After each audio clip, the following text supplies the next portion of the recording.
Puss in Boots.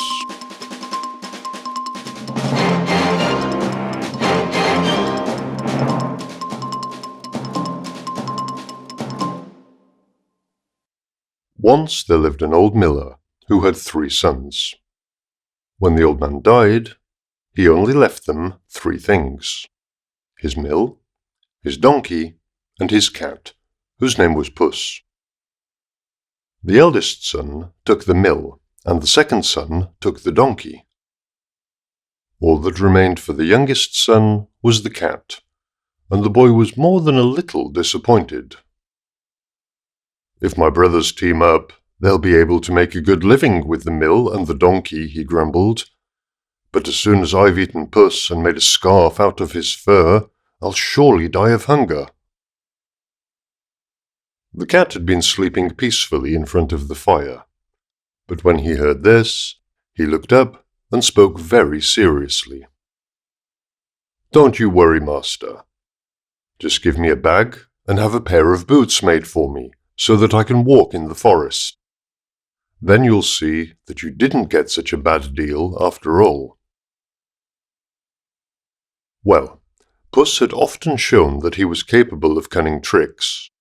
When he was hunting rats and mice, for example, he would pretend to be dead, and then take his victims by surprise. So although he didn't really believe what the cat had said, for the first time, the boy began to hope that his luck might just change for the better. When his master brought him the boots he had asked for, Puss pulled them on happily. Then he hung the bag round his neck and hurried off to a forest where many rabbits lived. When he got there, he put some lettuce leaves in the bag and then stretched out on the grass. As he lay there, the cat was so still and quiet, it was like he was dead. Puss had only just closed his eyes when his plan began to work. Smelling the lettuce, a silly young rabbit jumped into the bag, and as quick as a flash, the cat pulled the neck of the bag shut. Very pleased with his work, Puss went straight to the royal palace.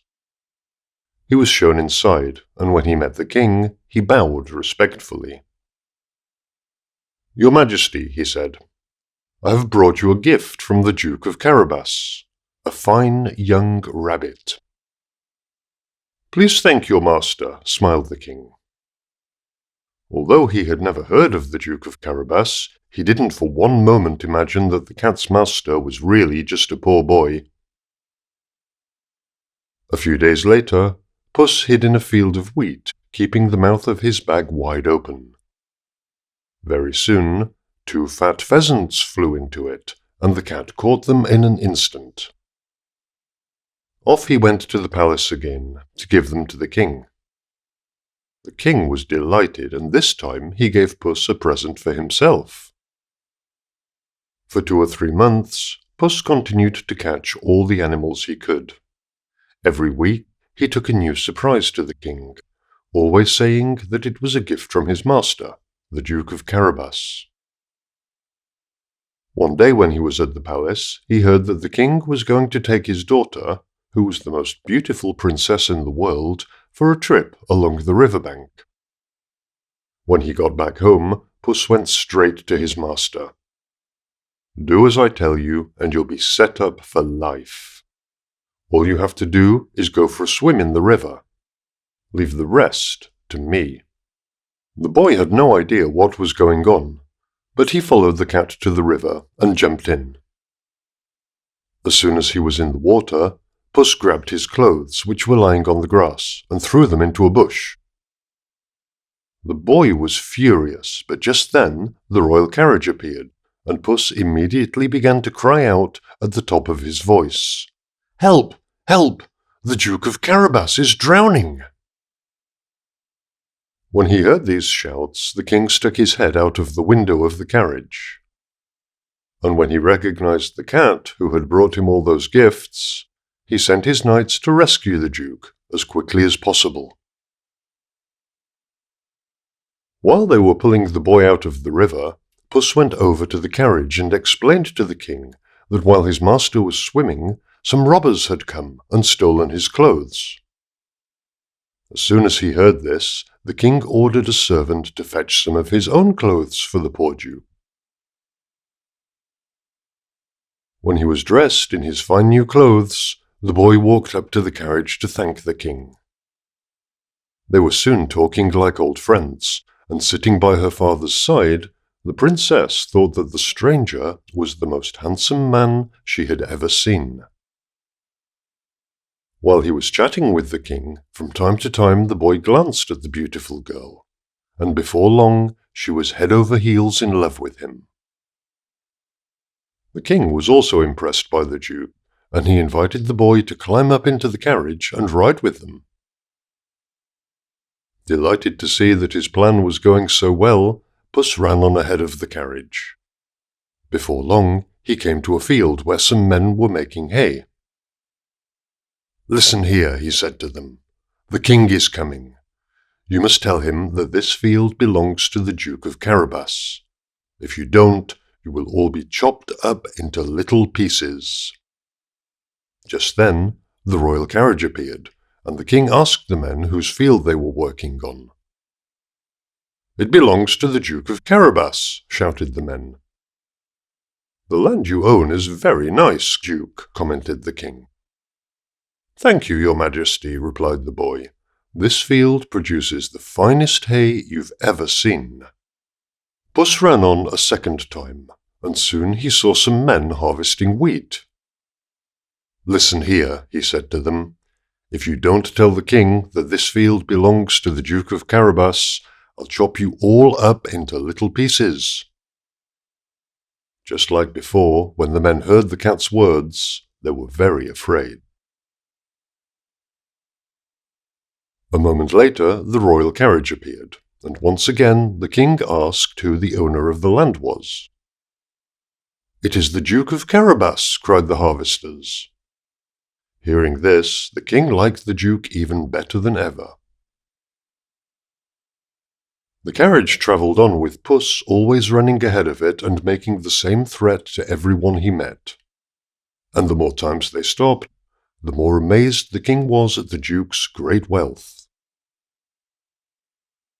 Finally, Puss reached a magnificent castle, which belonged to an ogre.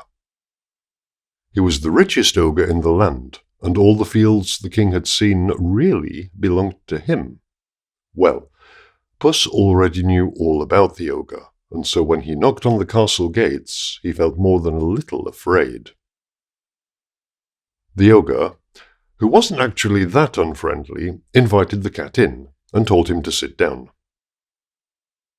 "I have heard how mighty you are," began Puss. "They say that you can change yourself into any kind of scary animal. A lion, for example, or even an elephant." "That's perfectly true," said the ogre. "To prove it, I will turn into a lion." And with that, the cat found himself face to face with a huge, hungry-looking lion.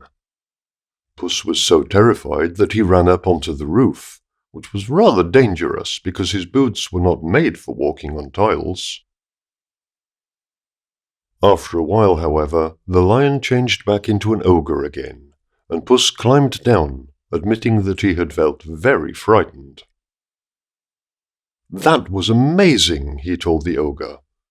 "But I've also heard that you have the power to change yourself into animals that are smaller than you, too, even a rat or a mouse. Now, you changing into big, ugly animals I can believe. But an ogre like you becoming a harmless little creature, that's impossible." "Impossible?" roared the ogre. "Just let me show you." And the next moment, he changed himself into a mouse, which began to run over the floor. As soon as Puss saw this, he leapt on the tiny mouse, caught it between his paws, and ate it up. Not long after that, the royal carriage arrived in front of the castle. Hearing the sound of its wheels, Puss ran to the gates and called out, "Your Majesty, welcome to the castle of the Duke of Carabas." "What?" cried the king. "Do you really live in such a magnificent castle, Duke? Can we go in and have a look around?" The boy gave his hand to the princess, and they followed the king as Puss led them inside. When they entered the grand hall, they saw that the table was laid for a huge feast. Just by chance, the ogre had been planning to throw a big party for his friends, but when the guests had seen the royal carriage outside the castle, they all went home again.